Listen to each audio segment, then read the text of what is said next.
Die nuwe eienaar van die plaas waar die Jugumaro roofdierreservaat geleë is, het aangebied om 'n deel van die plaas weer aan Gusi Fernandes te verkoop. Maar die kontrak is gekanselleer omdat Fernandes nie die voorwaardes nagekom het nie. Die nuwe eienaar sukkel nou 8 maande om die Fernandes gesin van sy plaas te verwyder en vandag is die uitsettingsbevel uitgevoer. Die rooi mure en die baljie het op die plaas aangekom om die vorige eienaar se roerende bates te verwyder. Fernandes was nie tuis nie.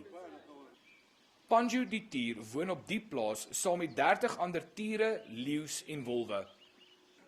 Die diere kry binnekort 'n nuwe tuiste.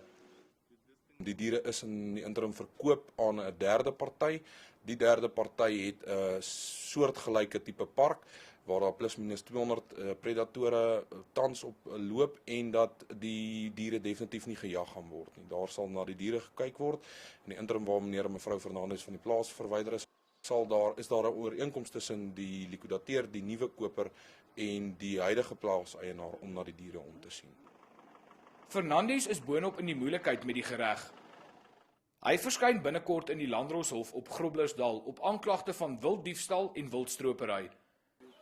Gerard Pretorius, 1 Nuus, Groblersdal.